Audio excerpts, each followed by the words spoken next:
दोस्तों, किताब दोस्त चैनल पे खुश आमदीद। उम्मीद करता हूँ कि आप सब लोग खैरियत से होंगे, किताबें पढ़ रहे होंगे, अपने इल्म में इजाफा कर रहे होंगे और नहीं तो कम से कम मेरे इस चैनल की वीडियोस ज़रूर देख रहे होंगे और देखते रहा करें। यकीन माने आपके इन वीडियोस देखने से मेरी बहुत हौसला अफजाई होती है। तो चलते हैं अपने मौजू की तरफ। आज जो नावल मैं लेकर आपकी खिदमत में हाजिर हुआ हूँ, ये एक गैर रवायती, इंतहाई मुनफरिद और ये कहना मुनासिब होगा कि दुनिया में अपनी नौयत का वाहिद नावल है। ऐसा मैं क्यों कह रहा हूँ, ये इंशाल्लाह अभी आपको थोड़ी देर में पता लग जाएगा।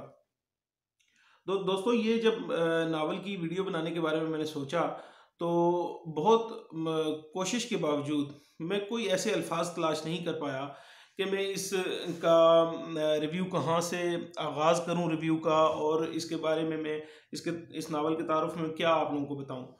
तो इसी सिलसिले में मैं आज फिर ये नावल लेकर बैठा कि मेरी नज़र इसके पेश लफ्ज़ पे पड़ गई।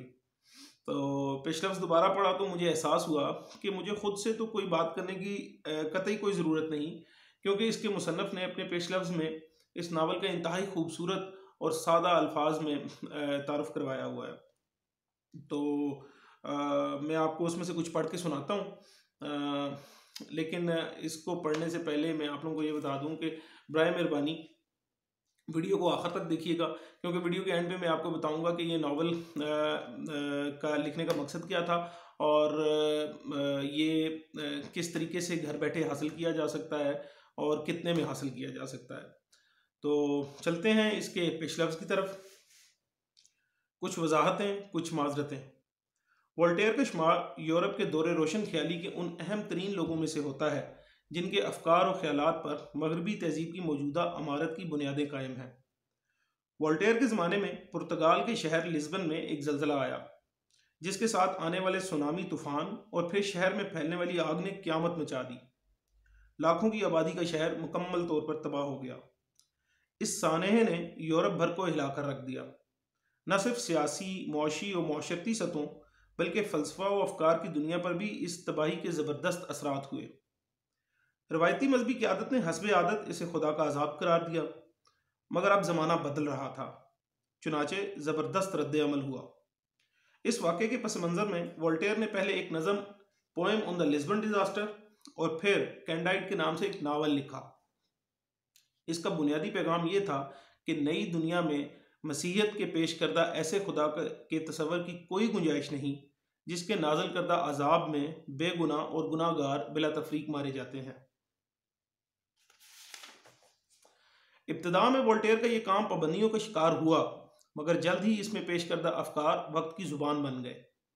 आहिस्ता आहिस्ता खुदा से मंसूब करदा गलत तसव्वुरात का रद्द अमल लोगों को इनकार खुदा की मंजिल तक ले गया।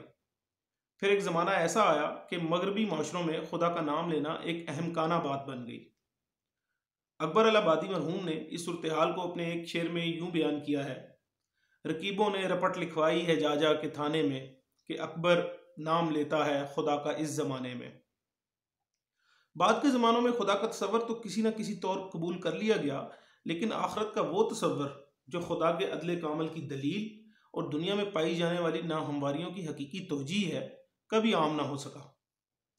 वोल्टेयर एक मसीही पस मंज़र रखता था जहाँ आखिरत के तसव्वुरात इंतहाई मुबहम और गैर माकूल हैं, इसलिए उसे अपने जहन में पैदा होने वाले सवालात का सही जवाब न मिल सका और वह इनकार खुदा और आखिरत की उस तहरीक का बानी बन गया जो अब धरती के खुश्क-उ-तर पर हुक्मरान है। खुशकिस्मती से मुसलमानों के पास कुरान मजीद जैसी किताब है जो ये बताती है कि दुनिया की कहानी का दूसरा और आखिरी बाब आखिरत है, जिसके बगैर हयात व कायनात के बारे में किसी हकीकत को दुरुस्त तौर पर नहीं समझा जा सकता। आज मुस्लिम माशरों में यूरोप के दौरे रोशन ख्याली की तरह मजहबी इंतहा पसंदी और बेलगाम रोशन ख्याली के दरमियान एक तसादुम बपा है। कबल इसके कि इस तसादुम में हमारे यहाँ कोई वोल्टेयर उठे, परवरदिगार आलम की अनायत से नावल ही की ज़ुबान में इंसानी कहानी के दूसरे और आखिरी बाब की कुछ तफसीलात कायरीन के पेश खिदमत हैं। तो दोस्तों, मुसन्नफ़ की इस बात से आपको अंदाज़ा हो गया होगा कि इस नावल का पस मंज़र क्या है, इसकी लिखने की वजह क्या है और इसकी कहानी की नोयत क्या है। ये कहानी है इंसान की बाद अज़ मौत जो उसके साथ मामलात पेश आने हैं उसके ऊपर। और ये आप यूँ कह लें कि हज़रत इसराफील के दूसरा सूर फूंकने से लेके अल्लाह ताला के साथ मुशाफा मुलाकात तक के जो मराइल हैं उनको इस नावल में कवर किया गया है। अच्छा, अब यहाँ पे एक बात आती है कि ये तो खालिस इस्लामी मौजू है, तो इसके ऊपर नावल की क्या वजह या उसका क्या शान नज़ूल है। तो इसमें मुसन्नफ़ ये कहता है कि चूँकि उर्दू अदब के कायरीन आम तौर पर जासूसी, रोमानवी, माशरती या तारीख़ी नावलों से वाक़फ़ हैं और यही नावल हमारे यहाँ लिखे और पढ़े जाते हैं। लेकिन मुसन्नफ़ का ये ख़्याल है कि नावल का दायरा दर हकीकत इससे कहीं वसी है और उसमें हर नावल की जो उसकी अपना प्लॉट होता है, उसके जो किरदार होते हैं, उसकी जो उठान होती है, वो मुख्तलिफ हो सकती है और उस इन पैमानों के ऊपर जब इस नावल को मापा जाता है तो ये एक इंतहाई गैर रवायती है। लेकिन गैर रवायती होने के बावजूद ये एक फ़िक्शन है, जैसा कि हर नावल फ़िक्शन होता है। और वो फ़िक्शन भी चाहे आसमान की जितनी हदें छू ले, लेकिन उसकी बुनियाद जो है वो दुनिया के हक़ाइक़ हुआ करते हैं। तो इस नावल में मुनफरिद ये है कि ये दुनिया नहीं, ये बादज़ दुनिया के हक़ाइक़ जो हैं वो इसकी बुनियाद हैं।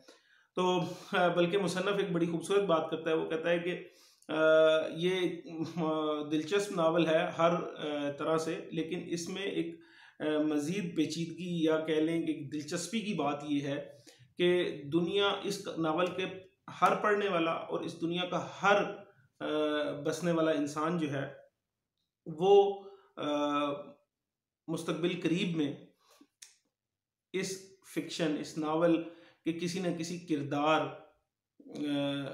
में ढल जाएगा। यानी उसके बाद अज़ मौत उसके साथ जो मामलात पेश आएंगे वो इसी नावल के किसी किरदार से मुशाबे होंगे।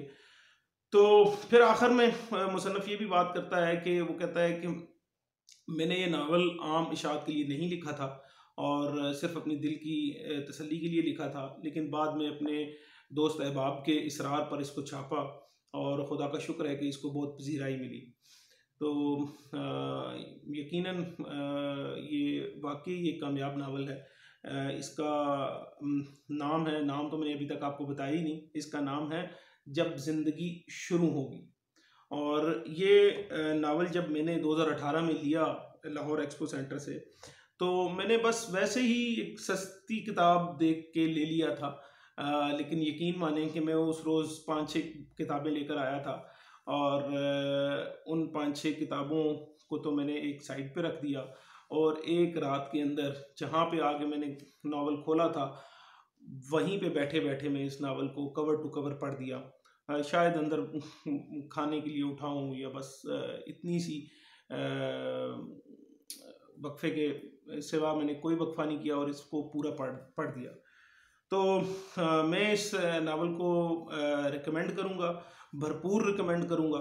और इसको मैं ये भी आपको बता दूँ कि ये नावल जो है ये एक नॉन प्रॉफिट ऑर्गेनाइजेशन है, अंजार पब्लिशर्स, उनकी तरफ से ये छापा गया है। और इसको हासिल करने का तरीका जो है वो यहाँ पे एक नंबर होगा, मैं आपको अभी बता देता हूँ, 03323051 और ये पूरी दुनिया में कहीं से भी इस नंबर पर रब्ता करके ये नावल हासिल किया जा सकता है। और ये ज़रूर पढ़ना चाहिए नावल कि आज तक हमारे मौलवियों ने कभी हुस्न बयां का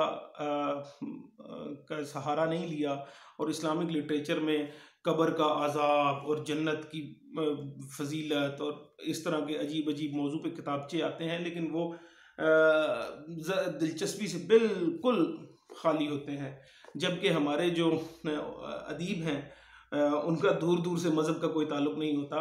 तो इस नावल में ये हसीन इम्तजाज मिलता है कि इसके अंदर इस्लामी तालीमात हैं और है ये फ़िक्शन का काम, है ये उर्दू अदब का काम।